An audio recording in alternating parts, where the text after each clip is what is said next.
আপনার চুল কি আগের চেয়ে বেশি পড়ছে? বাজারের বিভিন্ন তেল ব্যবহার করেও কি কাঙ্ক্ষিত ফল পাচ্ছেন না? তাহলে আজকের ভিডিওটি শেষ পর্যন্ত দেখুন। আজ আমি দেখাবো কিভাবে খুব সহজেই ঘরেই একটি হার্বাল হেয়ার অয়েল তৈরি করা যায়। তাহলে চলুন দেরি না করে শুরু করা যাক।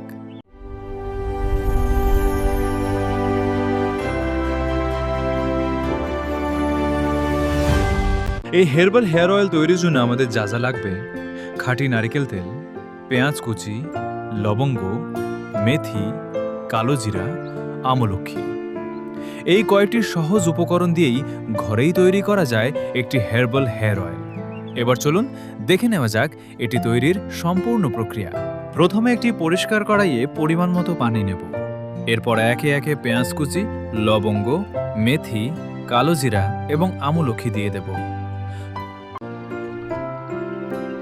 আপনাদের ভালোবাসা আর একটি সাবস্ক্রাইবই আমাদের নতুন নতুন উপকারী ভিডিও তৈরি করার অনুপ্রেরণা। তাই এখনও সাবস্ক্রাইব না করে থাকলে এখনই করে নিন।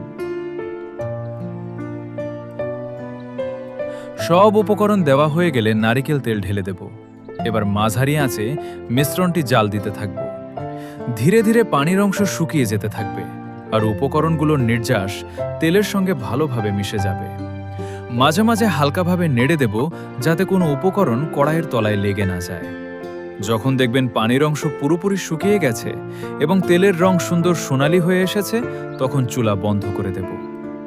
এরপর তেলটির সম্পূর্ণ ঠান্ডা হওয়ার জন্য কিছুক্ষণ রেখে দেব।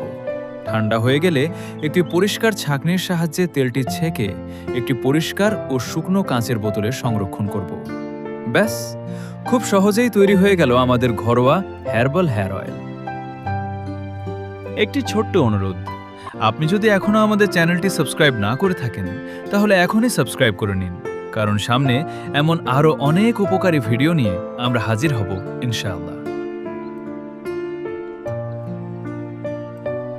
অনেকেই চুলের যত্নে নারিকেল তেল, পেঁয়াজ, মেথি, লবঙ্গ ও কালো জিরার মতো উপাদান ব্যবহার করেন। তবে এগুলোর প্রভাব ব্যক্তিভেদে ভিন্ন হতে পারে। তাই নতুন কোনো তেল ব্যবহারের আগে অল্প পরিমাণে ত্বকে পরীক্ষা করে নেওয়া ভালো।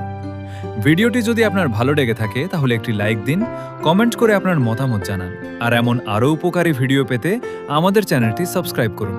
পাশে থাকা বেল আইকনটি অন করে রাখুন যাতে নতুন ভিডিও আপলোড হওয়ার সঙ্গে সঙ্গেই আপনি নোটিফিকেশন পেয়ে যান। আপনার একটি শেয়ার হয়তো এই তথ্যটি পৌঁছে দিতে পারে আরও অনেকের কাছে। আসসালামু আলাইকুম ওয়া রাহমাতুল্লাহ।